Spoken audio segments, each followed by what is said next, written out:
Welcome to the IVM Podcast Network. Okay, there's a show for children called My Neighbor Zuckerberg, hosted by Munaf and Nabil, two young men who love each other so much that one day they will have children together. But that's for another show. For now, it's just My Neighbor Zuckerberg. Interesting entrepreneurs, people who make it, will make it, and have made it. iTunes, Audio Boom, and also you can download the IVM app if you want to search and find My Neighbor Zuckerberg. Also, all this on Google Play. Alright, please note that the language and ideas presented on the show might not be suitable for everyone. If you're under 18, make sure your mom isn't around. If you're over 80, why is your mom around? You're listening to Cyrus Says. On Cyrus Says, we meet Wiebe Wakker, a creator and traveler who's traveling across from Holland to Australia on road, and he's stuck in India. We'll find out all about that on Cyrus Says. Wakker is not Maharashtrian. Why follow your auntie's advice when you can follow Cyrus Says on Facebook and Twitter to stay updated about the latest shows?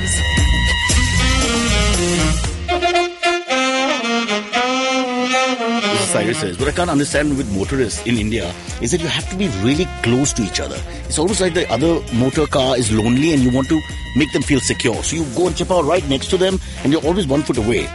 Anywhere else in the world, people will be terrified, horrified, and crying in shame and fear.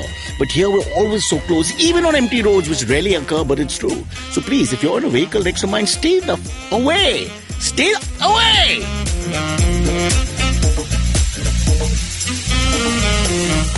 And that's what Cyrus Says. Exciting news for us on Cyrus Says episode or webisode number 2,460,809.5. We've got a foreign individual finally. We've got the budgets. We've got a European. We've upgraded. It's fantastic. After 25,000 Indians in a row, most of which we didn't want on the show, we've got somebody from Western Europe, that too, which used to be a democratic part of the world. Now I don't know anymore. No, it's not. Although you escaped recently. Yeah. The right wing went down. We're a fine one to talk, but hey. Wiebe, let me get the name right first. Wiebe Wakker? Yeah, it's pretty good, Without making any jokes. A lot jokes. of people have hard times to pronounce it right, but you're doing it okay. Try to get this Wiebe Wakker. Okay. Wiebe Wakker, And Wiebe, is there a pet name for that? A pet name? A shorter version, that's it. No, it's just Wiebe or Wiep. Wiebe, if I ask you questions which are startling and irritating, feel free to use violence. Okay, because our show needs some action. Okay, that's good. Okay, let me just tell everybody about you. Wiebe, you're a very interesting man. You're a young man who's just decided one day, which you'll tell us, of course, in detail, to leave the Netherlands, your birthplace, or where you come from, and to drive in an electric car to Australia. Right. Now, my geography is not good, but Australia is really far away from the Netherlands as far as I can see. It is, yeah. And not connected. You've got to pass seas and stuff like that as far as I can see. So I hope you thought it through. And you want to do this in an electric car. Right, yeah. With no money? Is this true? Yeah, it's true, yeah. Over to you, Wiebe. Explain yourself, please. So I was studying event management at the University of Arts in Holland. Mm-hmm. And I had the opportunity to finish my study while organizing your own project. And I hate writing theses and think about stuff and everything. So I thought I'm going to travel around the world. And I wanted to do a road trip because I thought there's something inspiring about road trips because you can go wherever you want. You must have seen a road movie or something the night before. Yeah, many. And I saw movies and I read books and I follow people on blogs or Facebook and everything. Mm-hmm. And that was cool. And it was while I was organizing, it was 2015, and in Holland at the time, and still is, everybody's talking about electric cars. So I thought, why not do a road trip in an electric car? And I didn't know much about electric cars, but later I will find that it's sometimes pretty shit because you can only drive like 200 kilometers. Now that you brought it up, it is pretty shit. I've driven one. There's one in India, one brand at least. And so you can possibly go about like a quarter of the city and then you have to fill up again. I can drive 200 kilometers. There you go. So it's okay. It's like your mobile phone. You have to keep charging it. Yeah, which is a headache. Kind of. It's for me. It's pretty great. I'm joking a little bit now, but actually, I really love it to drive in an electric car. Are they your sponsors or something? You better be nice to them. No, I really believe. I mean it because I can drive 200 kilometers. Maybe it's limited, but it also gives me the opportunity to really discover the country. For example, now people go maybe in 1 or 2 days from Mumbai to Delhi, but I have to make 20 stops or something. And so I can stop in villages where normal tourists don't stop. If you stop 20 times between Mumbai and Delhi, your body will be discovered somewhere. Are you crazy? Somebody advised the guy. It's sort of not a safe route from any... no, we're just kidding around, but yeah. So the whole idea is you want to interact with people. You want to sort of spread peace and some sort of, Right. secular... So yeah, I'm traveling without money, and then I realized. Now you sound like an Indian. Excellent. It's very Dutch thing to do it too. Yeah. And so I have a website, plugmeinproject.com, and then people can drop a pin on a map and select where they live, and they can offer me either food or a place to sleep or energy for the car. And based upon these offers, also the route to Australia is decided. So every week I look on the map, see who's offered something, and I try to travel from plug to plug. So I left March 15 last year. So I've been traveling for 1 year and 2 weeks now, and I really went. I mean, Christopher Columbus had a ship, right. And lots of people, lots of vino on board, and lots of meat and stuff. Yeah. You actually have left your home with nothing. That's it, yeah. Weren't you scared? I mean, that's ridiculous. No, I think it really gives a lot of opportunities, and everybody wants to help me. And so, what's your impression? That people are nice. Yeah, definitely. Yeah. I thought before I left I would come into some hard or difficult situations and then people will kick me out of their city or something, but it didn't happen, and I really had a good time so far, even in countries like Iran or the Middle East, and everybody so let's just trace it. Let's go back a bit. So you left, what is it, where in Holland were you? Amsterdam? Close to Utrecht. Okay, which is a big city? It's one of the 4 big cities. And then you get out and you come to, what's your next country? So my next country was Belgium. Okay, so you just cross over. Of course, yeah. And then you leave the continent and go where? Actually, I went from Belgium. I went back to Holland. What? You forgot? He forgot his keys. There were some people there who wanted to have me over, so I thought I'd come back. You really sound like an Indian, brother. He's got no money. He wants to take food from everybody else. And he went back home. First chance he got. Yeah. So I missed some people, and then I thought, okay, I really have to go now. Oh. So from Holland, I went to Italy via Belgium, Germany, and Switzerland. But when I was Italy, it's in the south of Europe, obviously. Mm-hmm. So. But at the moment, there was no opportunity to continue to Australia. You have to go online and see what you're getting. Yeah, right. So and there were no people from they can really screw with you. They can keep sending you anywhere. Yeah. It's hard sometimes, but that's a fun thing. So instead of continuing south, I went north. I went via Germany. I went to Scandinavia, and I went to the North Cape, which is the most northern point in Europe. Eventually arrived in Russia. And from Russia, I went all the way down via the Baltic states, Poland, Ukraine, Romania. So how were the Russian... Now you're leaving your cultural identity, so to speak. When you reached Russia, were the people friendly there? The language issue, etc.? Yeah, Russia was the first time I was a bit worried. Of course, I saw all the movies on YouTube about crazy drivers and KGB spies. KGB spies and vodka and all this other stuff. But turned out to be a pretty cool country, and everybody wanted to help me there. And it was the first time that I actually had to cross some distance where nobody had offered me something. So then I just had to stop in a village and see what's going on. And I expected that people won't speak English, so I made a document with all kinds of translations, but it was not necessary because I just made a signal like, "Hey, I need to eat, guys," and they gave me that, and they gave me a point to charge the car. So yeah, it was a good adventure. Well, so basically, I think you'll make a book out of this, or a movie, I think, one day. Yeah, a movie, yeah. So Russia, good experience. Next stop? After Russia was Latvia. So you're still in the Baltic areas. Yeah, the Baltic states. And how do people react? Firstly, okay, language is an issue and all that. But do they think? I'm just thinking most people will be like, "Why? Why are you doing this?" Yeah. That's the most common question. Mm-hmm. For me, it's just a way to see the world and meet new people and explore new cultures in a kind of different way than normally people travel. I don't want to be the standard backpacker who goes from hostel to hostel with his backpack, but do something creative.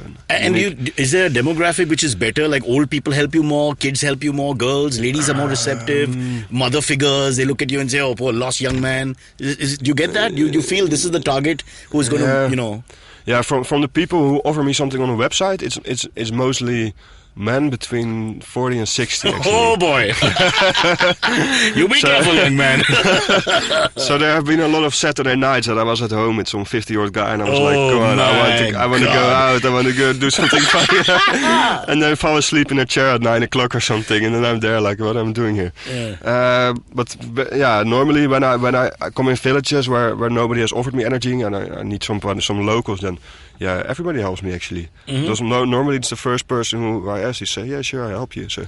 Yeah, it's amazing. Once you reach the culture where you don't know the language, you don't know the people, you've never been there before, you don't know much about the history. Yeah. You're still able to make a connect only on a human basis. Yeah. I mean, that's amazing actually, because the way we see the world right now, you pick up the newspaper, somebody bombing there, somebody attacking there, all this hatred and anger. Right. It's amazing that actually it's perhaps not that bad. Yeah. You're looking at it from another perspective. Definitely, yeah, that's really what I didn't expect it from the beginning, but it has become kind of my goal to show that, because take for example Iran, like one second. So now you're in the Baltic areas, then you go to Iran. Well, from the Baltics I went to Poland, then to Ukraine. Poland, everybody great.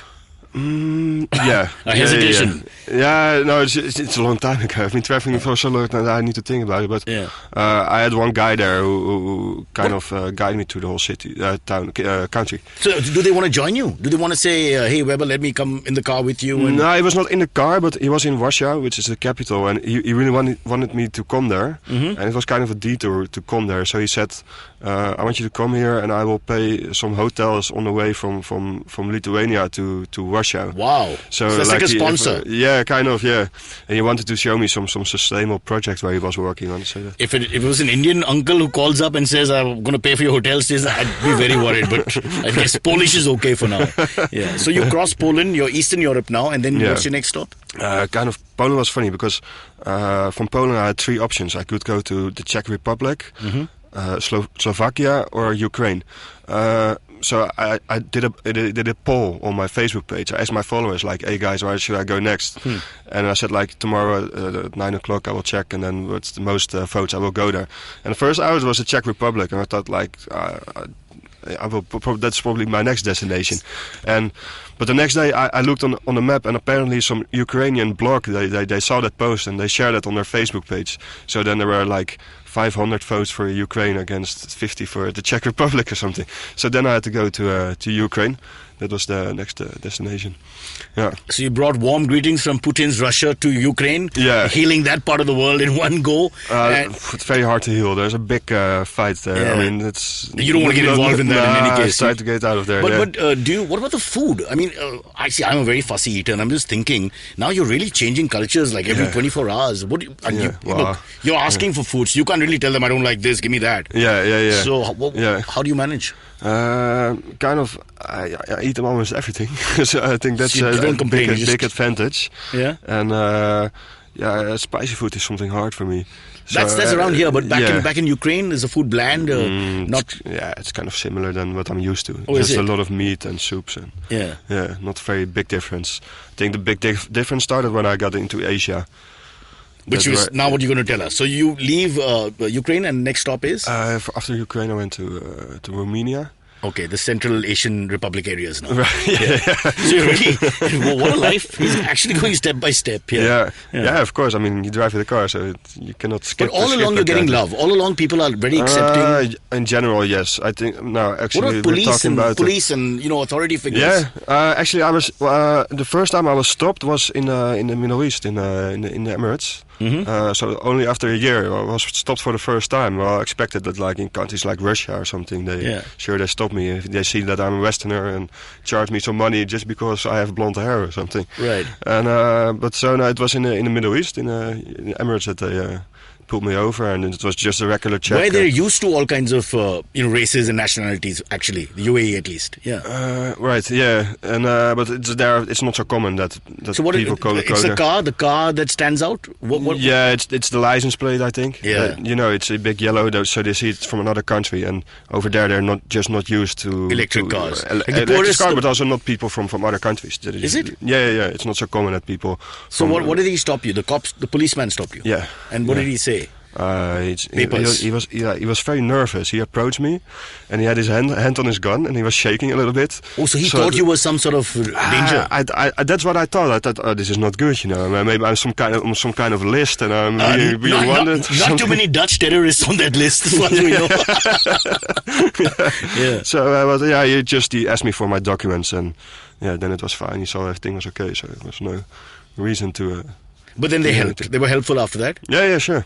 Okay, before we go into the break, tell us what happened in Dubai. You've now reached Asia, and sort of stopover happened against your plan. Just take us through that. So I got stuck there because I didn't. I'm traveling without money, and I couldn't go to India over land because I could not get a visa for Pakistan.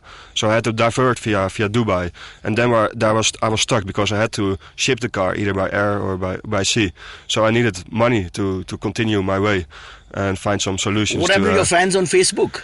Well, they support me with energy, but I don't want to ask them for money. For too much. No, I don't think it's okay. It's already a lot. What if they ask me to invite me to their home? When you're passing places where have city taxes and tolls, like our countries in Asia do for sure, how do you pay that?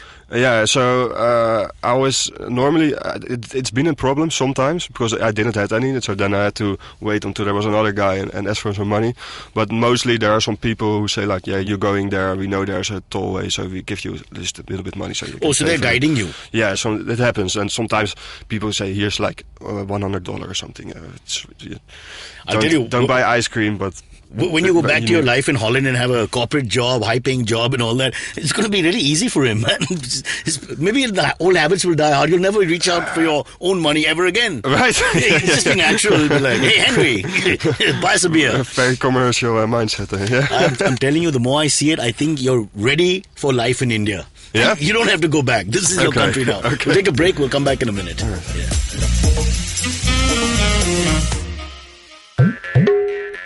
Hi, I'm May, and I'm a huge fan of the indie music scene in our country.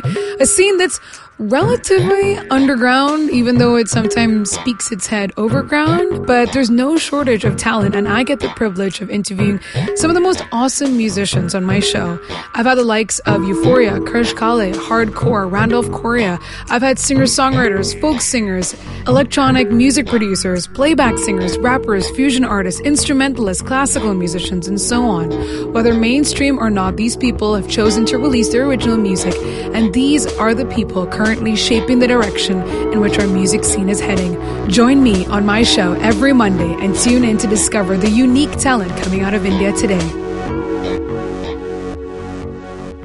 Okay, we're here with Wiebe Wakker. I hope I keep saying his name correctly, but I spent some time in The Hague. 24 hours, actually. International dispute. Long story. India, Pakistan. Trying to solve it one nation at a time. But a very interesting man who's now taken an electric car all the way from Holland. I still think it almost sounds like one of those fraternity bets you have with young men filled with testosterone in their 20s saying, I'll show you, I'll go to Australia tomorrow.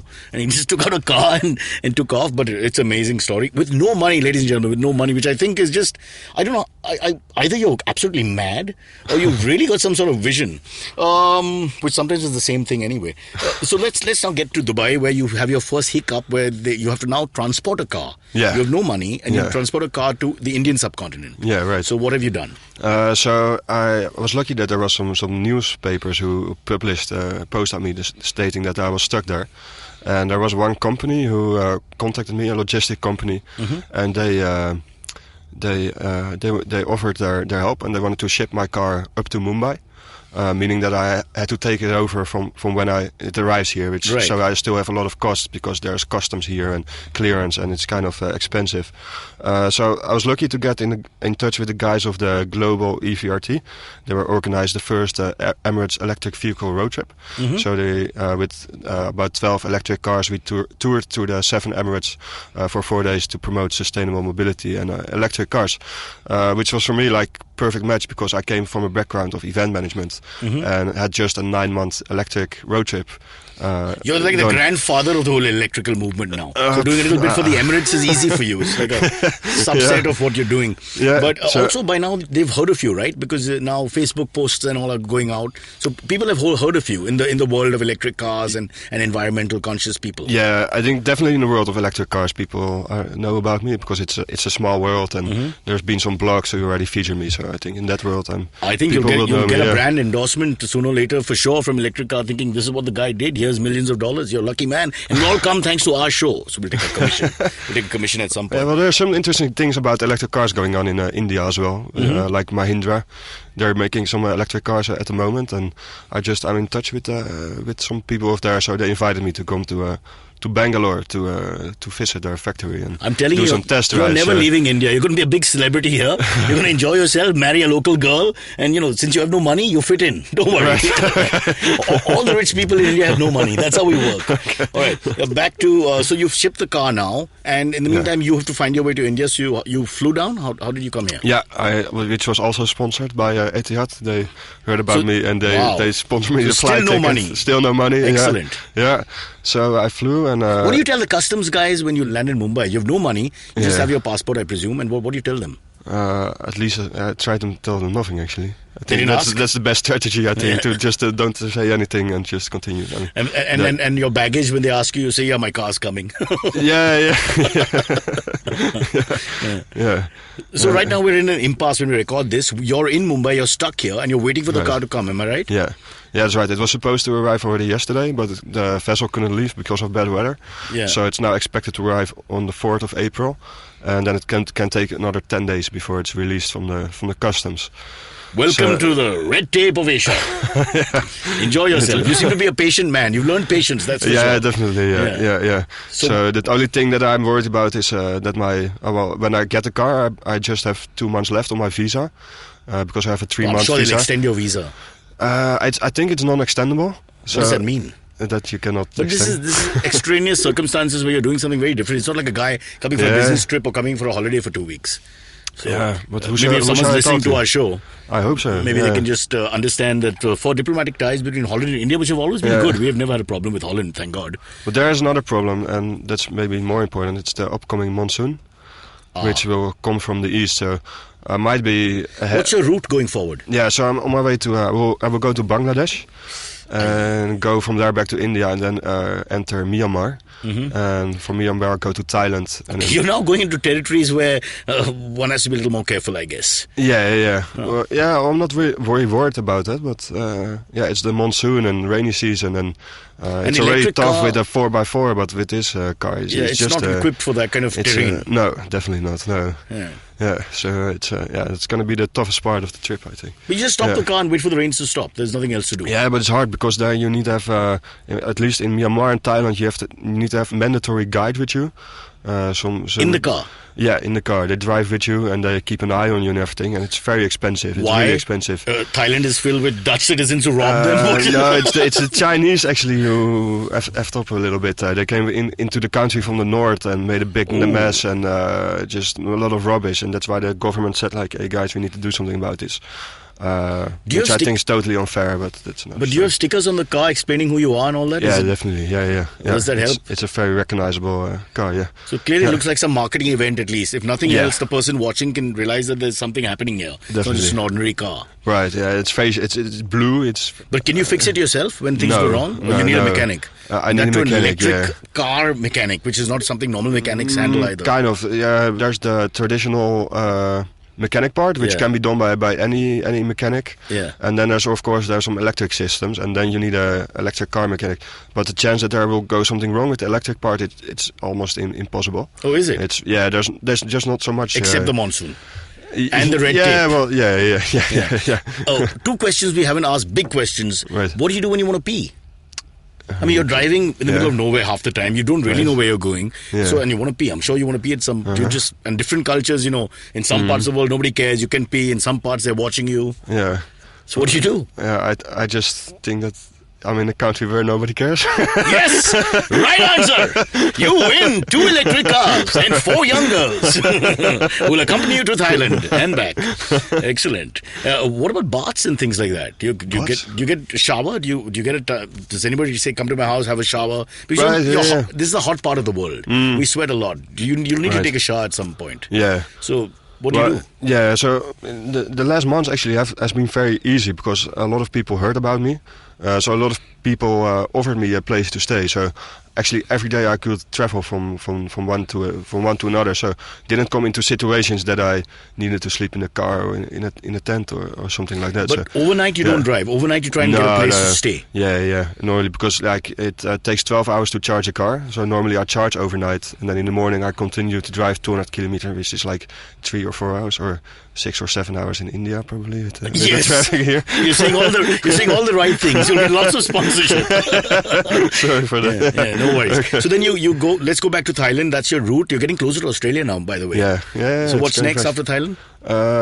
Malaysia, Singapore, and then Indonesia. And from Indonesia, I try to ship it to Darwin, Australia. Yeah. Yeah. And will there be a big welcoming committee in Darwin waiting for you? It has not been confirmed, but it's for me it feels like a very big challenge to even reach that. So there's a big Dutch population in Australia, so maybe they'll come out. Yeah. I'm already in touch with the Dutch population. Yeah, they're helping me out there, and so I've got in all the big cities in Australia place to say. But I think the problem is between those cities because it's huge distances over there, and I really need the locals there. But it's an amazing story because of it's almost like you're the optimist of the world.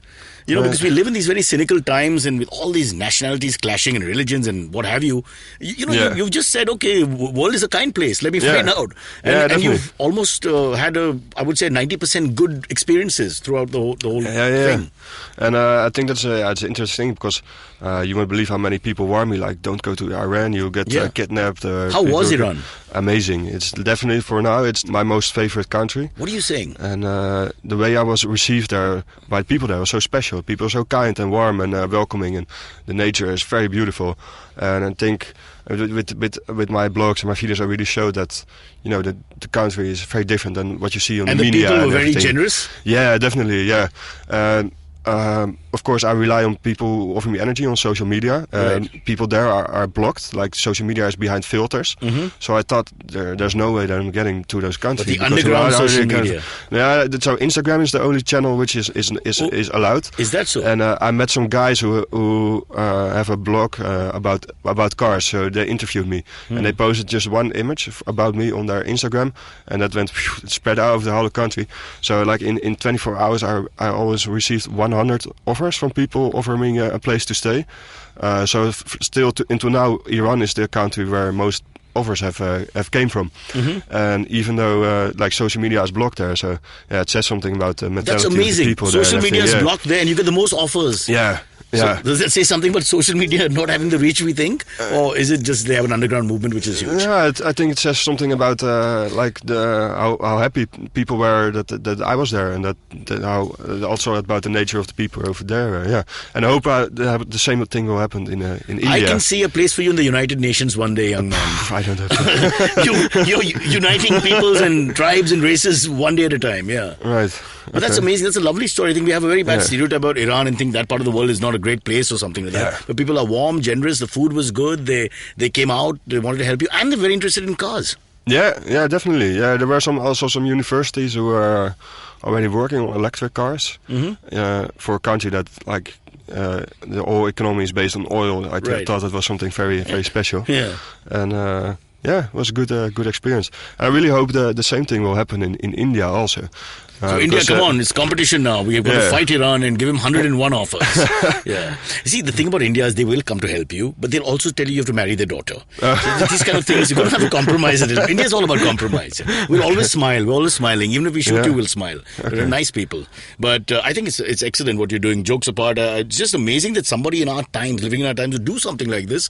Because it's one thing to try and just, circumvent the globe. It's another thing to do it with no money and with the kind of red tape that we have, especially in Asia and third world countries, to have the guts to go through it. I mean, I wouldn't go through Myanmar with papers. I'd be like, God, give me a helmet and 2 tanks. And there you are. You're just, it's a sense of courage also, which obviously because you're young. After a few years, you'll never do this again, I'm sure. Maybe, yeah. But more power to you, Mr. Wakker, if that's the right way to say it. And before you go, a little bit about India. So what have you experienced now? You're stuck here for a few days. Yeah. What's it like? First visit? I think it's amazing. It's my first visit to India. And do too many people get to you, or you're okay? What do you mean? Our population is everywhere. Even our studio has 5 people. It's. I felt very like how do you say that? Like suffocated. Yeah. All over. But in a good way. I mean, like the cars are horning every day, but it's not annoying or something. You have some cities where it's not annoying because you're new. After 6 months, you'll shoot somebody from your car. And it's just, I think. it's so beautiful. I like the architecture here, like for an Asian country to have this architecture. It's so special. It's so completely different than other cities, and people are very nice. And you have this funny nod from left to Then you'll get used to the yes and no, and that you'll just get used to. Like I said, just keep smiling. Yeah. Yeah. Well, it's kind of a culture clash coming from Dubai, where everything is big and modern and very fancy. city-like. Yeah, it's very city and everything is well organized, and here it's kind of chaos and hectic, which I really love. I think it's great to And you're walk going around to go towards the eastern part of India now as you go towards Bangladesh. Yeah. Some of the underdeveloped part, really Right. underdeveloped part. So Yeah. you're really going to see India. Yeah. You might even see a tiger if you're lucky. This Yeah? is a tiger country. Okay. Yeah. Oh, amazing. Keep the car on. Yeah. Tigers are hungry. Not enough prey for them. Yeah. All right. Yeah. All right. Anyway, cheers. Thank you so Yeah. much for being on our show. Wiebe Wakker, if you hear about him, please donate. He needs energy, he needs food, and he needs this place to stay. That's all he wants at the moment. And a plug to charge a car. And a plug, but you're in India. Everybody will have. Techno issues are not a problem here. Even the poorest man will give you a plug and all that. Don't worry. That's great. Super. Yeah. And especially on the way from Mumbai to Bangladesh. Just and remember, between once you reach Bangladesh, carry your own plug. Because Good they're tip. our third world country at the moment. Yeah. Okay. All right. No. Jokes apart, well done, sir, and more power to you. And here's my contribution. But can you give them some money? Producer, sir. Being saukar right. All right, let's go to the AMAs.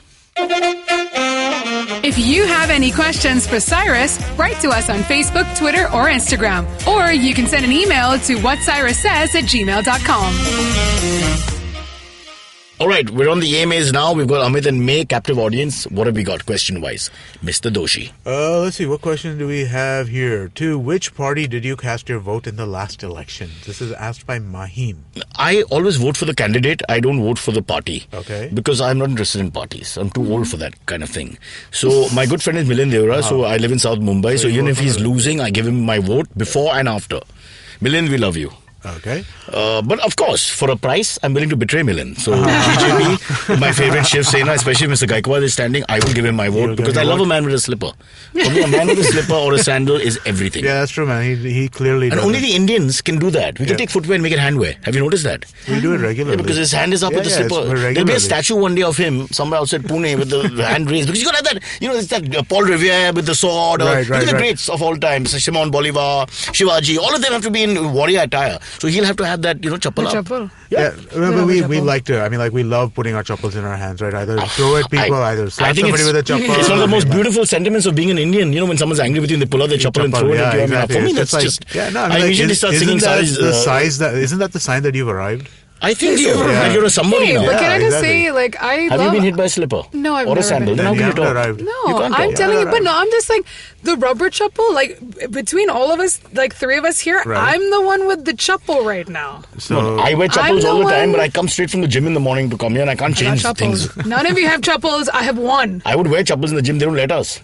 Rubber chappals. Oh yeah, I love chappals. I wear chappals everywhere. I don't even have chappals, so I'm the wrong person to ask. You're not even anywhere. Okay, you You're have the one who's chappals. like I the don't even have furthest. sandals. Has Gaikwad done nothing to you? Has he not touched the cord? No, but he Go out has. and buy sandals now. I feel like I should. Or go take one of his. He's not using it on his foot. That's true. I should probably just take one. You're right. Yeah.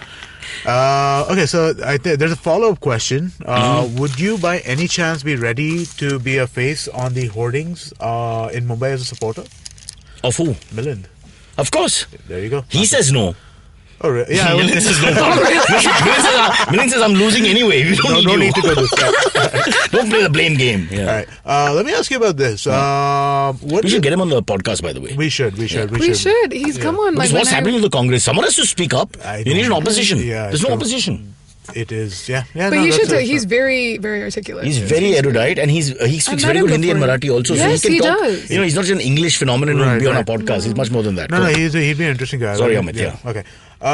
So, what do you think of Virat Kohli charging 5 crore rupees a day for new No, endorsement apparently he's contracts? broken all records for any celebrity. Let's just talk I know, about this for a yeah. second. He is now the highest paid day rate celebrity in India. If you want him to endorse your brand, and it'll normally be a brand called Pragapati Sandal, Right. and which he'll happily endorse because you're paying 5 crores and then you read the brand, of course. So, you get 5 crores a day, you don't really So Shah Rukh care is what- 3.5 apparently. Shah Dhoni is 3.5. This guy is 5. Virat is number 1 at 5. That's Man, I did nuts. not- And Amir Khan is like 1 1.35 or something. We look down the list, and Sindhu, the badminton champion, silver medalist, is about a crore. So or she's about a 1.25. crore. Amir Khan is 3.5. Same as he's Shah 3, Rukh. okay. Yeah, same as Shah Rukh. But this stuff's that's kind of... Dude, what are you insane. doing, man? How are you doing podcasts instead of doing these endorsement things? I don't know. I can't see the difference in our markets. I'm like, Virat and me are like this. The Venn diagram, The dude. same people who go for Virat go for me in India. It makes no sense to It me. just doesn't add up, socially speaking, and I mean social network speaking. Oops, really. But 5 crores a day. Imagine the day has come when you're going to pay 5 crores to a celebrity in India for 1 day's work. Please understand what it means. They now have a contract which will be 10 days work. All right. Generally, for the year, it'll be about 8 to 10 days work if you look at an ad contract. That's basically 50 crores. 50 crores. Yeah, Straight off for 10 the days bat, work. 50 crores is because- the average you'll be earning. That's how this stuff works, exactly. You The book only days. thing that I'm thinking about right now is like how much income tax does he pay? 50 crores? Pay the damn on income tax. So you're just making more and more Right? income. 20 crores.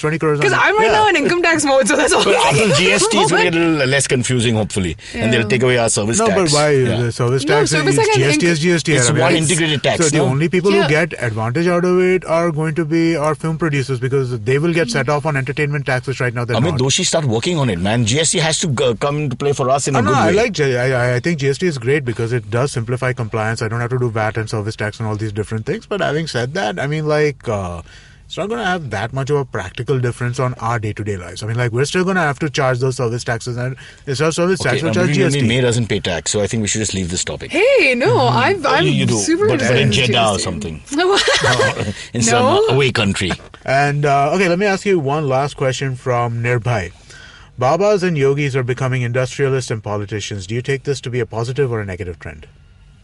Oh, I'm assuming we're talking about Aditya. if you could do this from Warsaw, Poland, it would be easier to answer these questions. Yes, it would, wouldn't it? But the politically right answer is that you've got to. It doesn't matter who the person is, as long as they can run the government of that state or city. But can and apparently they? in Lucknow, the electricity and all has come on. In 1 week, the admin has actually worked. While we have this meat issue and this slightly communal touch, the efficiency has gone up.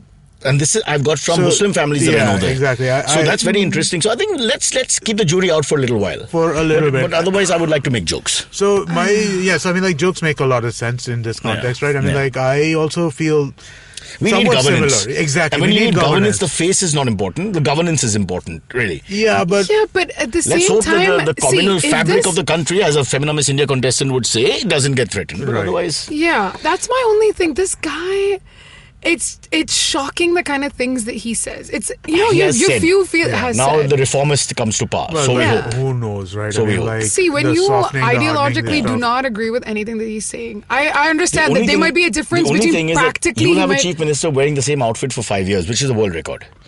Except for Hitler, of course, I like and other it. people like that. I think that's an a world important and a good point, right? I mean, we won't. She get never the 5 looks at crore these rupee- important points. We won't get the 5 crore rupees suit controversies, no? Because all he's going to wear is the same yogi dress. There you go.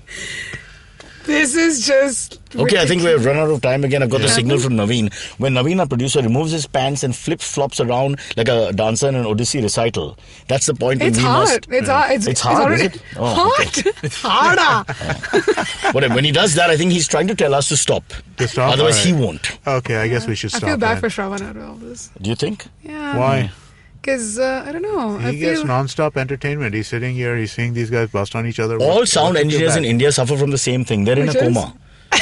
They have no idea what you're saying. They don't Half care. asleep, yeah. It just goes ding, ding. It's like flights taking off. You think air traffic control really cares? You should see Shravan on the CCTV camera. Yeah. He's like sleeping half the time. They are clinically nodding. dead. He's If you there. check him now, there's no pulse. Yeah. He's actually clinically dead. Because there's no way to get through all these programs. Some are infinitely more boring than ours. Can you imagine? And ours are bad. Oh my God. So he's a corpse. And you must always hire cops. I believe cops give you the best work. Okay, catch us on iTunes, SoundCloud, Stitcher, Beyond Pod, any of the podcasting apps. Please, we beg you, we need you. If you have any questions, write to us online and you can mail us as well. We will answer. We have a doctor in the house called May. And that's what Cyrus says.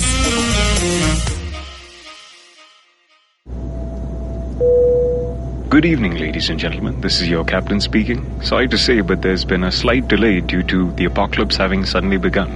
As you can see, there's death, destruction, and chaos taking place all around us. But don't you worry, food and drinks will be served shortly, and I would recommend checking out IVM Podcasts to catch some of your favorite Indian podcasts. We'll keep keep you going till this whole thing blows over. Thank you.